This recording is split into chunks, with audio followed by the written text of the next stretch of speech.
Meet Elise, a 33-year-old corporate professional who's been happily married to Luke for 2 years. Luke, 3 years her senior, works at a sister company to hers. Since the beginning, they've been residing with his parents in a two-family home arrangement. Luke, the younger of 2 brothers, has an elder sibling named Cody, who's 6 years his senior. Before Elise and Luke tied the knot, it seemed like Cody and his parents were the primary occupants of the household. However, Cody's wife, Krist, known for her talkative nature and competitive spirit, often found herself at odds with her equally strong-willed mother-in-law. Eventually, Cody and his father had enough of the family disputes and decided to move out. Despite living alone since he started working, Luke and Elise never seriously considered the idea of residing separately from his parents. So, when Luke's mom suddenly declared that they would be moving in after marriage, it caught both Elise and Luke off guard. Elise had assumed they would continue living in her current apartment until they decided to start a family, as it was convenient for her commute. However, it seemed that living together was inevitable in their family's eyes.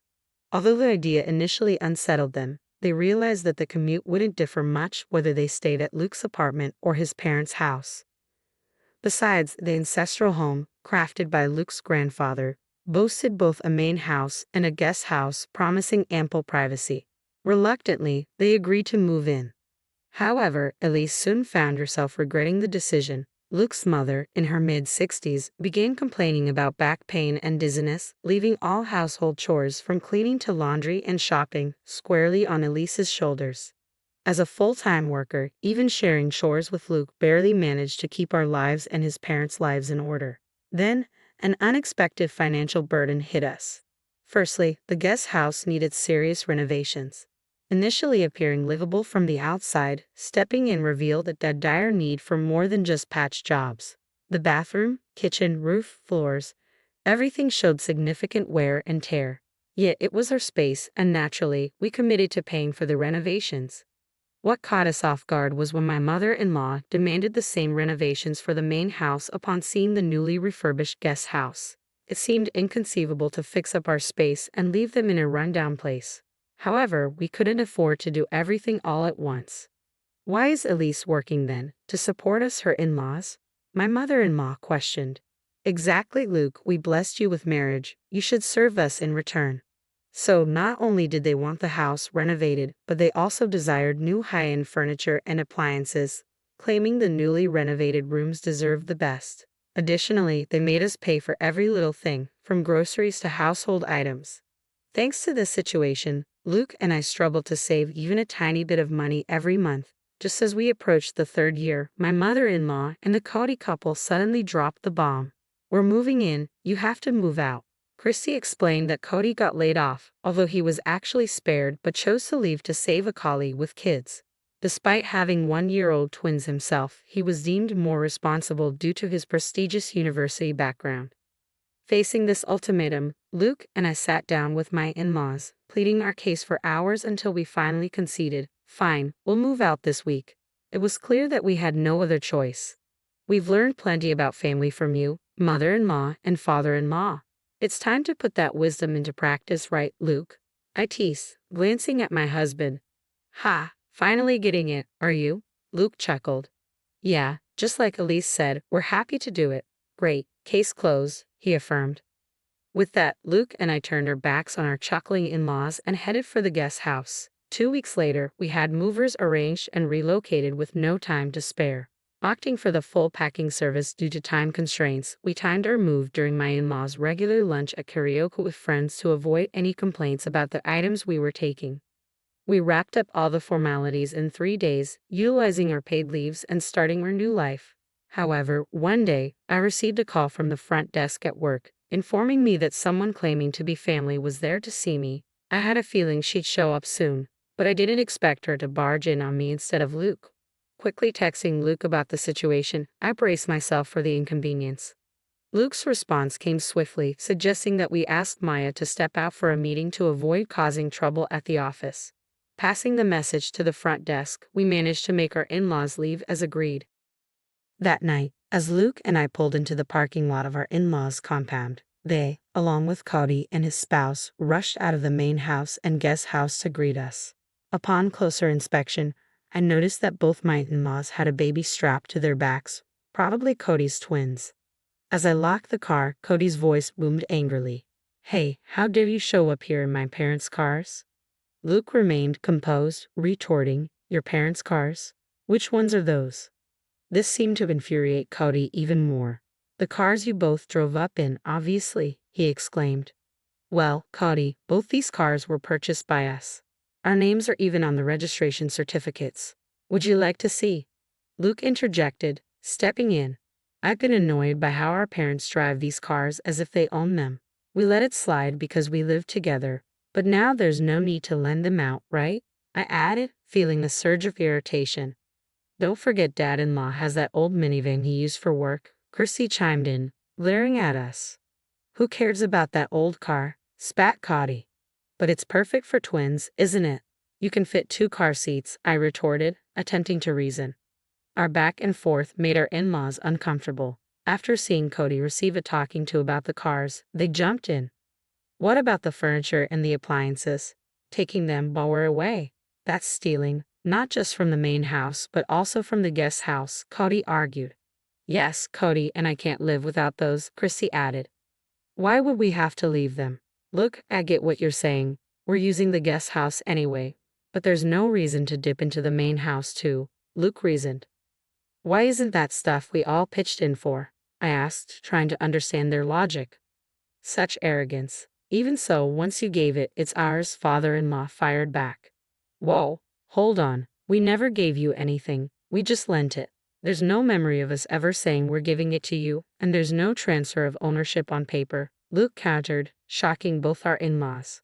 We were living together, so we lent stuff as a courtesy. Now that we're living separately, why would we keep lending you things? We just took back what's ours. Is that a problem? Luke continued, exchanging smiles with me. Well, we have washing machines and fridges too. You don't need 2 of each, do you? They argued. Exactly, so why not lend it to us again? Wherever you've moved, stuffing everything into a small space will just make it even more cramped, Luke concluded. We exchanged grins, acknowledging our cramped living situation. True, we're pretty packed right now, I admitted. Absolutely, it's a tight fit, Luke agreed. Chrissy began, in that case. But we cut her off. Remember, it's a storage room, so it's supposed to be cramped, I chuckled. Exactly. Until the official contract is done, this is how it has to be, Luke concluded. This left Cody and our in-laws utterly confused. Then Luke dropped a bombshell. Oh, by the way, both of us are moving to Boston next month. Luke smoothly explained that we had both originally been offered positions at the corporate headquarters but had turned them down because we were living with my in-laws. However, now that the obstacle of living with them was removed, we had both accepted the transfers and happily received internal notifications for positions at the corporate headquarters. Even better, if all went well, we could be working there till retirement. As luck would have it, Luke's colleague, who was going overseas for an extended period, wanted to sell his high-rise condo. Everything fell into place quickly. You guys are going to live in a high-rise condo in Boston? Man, life sure does throw some curveballs, doesn't it? Cody remarked.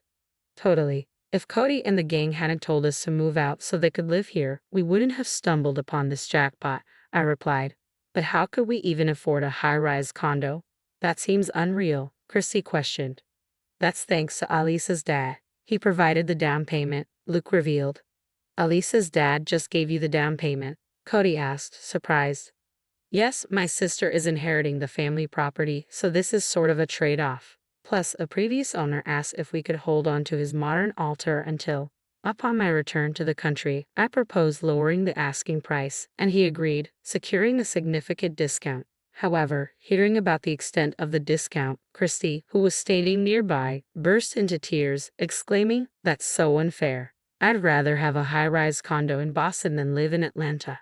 Suddenly, the in-laws, who had been quiet all this time, switched gears and started fawning. Well, it looks like Luke really has it together, doesn't he? Like mother, like son. Luke is following in my footsteps, they chimed in. Ignoring their comments, Luke turned to me and said, living in a high-rise in Boston, everyone's going to be so jealous. When are you moving? We must visit. If we're going to Boston, you should come too, I suggested. The idea seemed to intrigue them. However, the mood shifted when Cody and Christy stopped their arguing and snapped at the in-laws. "What are you talking about? Cody's being downsized, so you're going to have to support us. Plus, until I find another job, Christy will have to go back to work early from her parental leave. You'll have to take care of her household chores and the twins," they confronted. As tension mounted, Cody and Christy marched up to the in-laws who were carrying the twins. The babies, sensing the tension, started crying, waking up the entire neighborhood. Noticing the neighbors gathering at a distance from the garage, the in-laws turned beet red. Luke finally intervened, addressing Cody and the others. "Stop just standing there. Exactly, these guys are trying to take advantage of us, your parents." Luke's laughter echoed as he continued, "So, this is like a battle of wits between a raccoon and a fox, huh?" Turning to the bewildered faces around him, he grinned and explained, "If both couples, us and you, don't work, our family finances will collapse next month." Fuming, Christy asked what this meant. I chimed in, "Christy, you thought if Cody lost his job and you moved into the in-laws' rental home, you could just push the utility bills and groceries onto them, right? Well, our income was running this house and you can't count on it anymore." "I've never heard about this, exactly what we're telling you now," I admitted, puzzled. "Oh, and you'll also need to help with the mortgage payments for the house renovation. It's in father-in-law's name," Luke added. "Why is it in his name?" I questioned, catching the in-laws off guard. Luke took over, explaining, "I wanted the loan in my name since I was paying for it, but Dad insisted it would be shameful. So we used this property as collateral. Until now, we've been transferring money into Dad's account to cover the loan. Cody, you'll need to chip in starting next month." Of course, the in-laws and Cody were against it, but Luke firmly declined to continue payments. "We're going to give up the inheritance. So, Cody, as the one who will inherit, you better take good care of your parents and the family home," I firmly told him. "But children are still obligated to take care of their parents, right?" my mother-in-law insisted. Luke brushed it off, saying, "Well, considering we've been covering your living expenses and loan payments for the past 2 years, I'd say that pretty much balances out any future caregiving costs I'd have as a son, don't you think?" "Let's go home, love," Luke said, looking at me. "Goodbye, everyone. I doubt we'll meet again." "Take care," I said, bidding farewell. The next day, Luke and I sold off the furniture and appliances we had moved from the main house, along with 2 cars we wouldn't need anymore. When Chrissy texted us asking for them, I simply replied, "Why?" and blocked her. After that, the special leave granted for our job transfer wasn't enough, so we had to use up our remaining paid vacations to finally finish moving into the apartment. Buying the high-rise condo would take more time, so for the first year, we decided to rent, thanks to the generosity of my boss who owns the place. As the weekend arrived, bringing a bit of calm after the storm of recent days, we gazed at the city lights, and Luke broke the silence. "I know I've been a hassle this time, but thanks for sticking with me," I said, feeling grateful for Luke's patience. "What's with the formal tone all of a sudden?" Luke joked, but then his expression turned serious. "When we first got married and the idea of living together came up, I should have thought things through. But back then, I was just happy you chose me over Cody, who I'd been compared to since we were kids." He continued, reflecting on how we had mindlessly followed his parents' wishes until they told us to move out to make room for Cody and his family due to the company restructuring. It struck me, how could they say that after being such a burden on us financially and otherwise? Luke wondered aloud. "And then I thought about how much your parents must worry about you given your situation."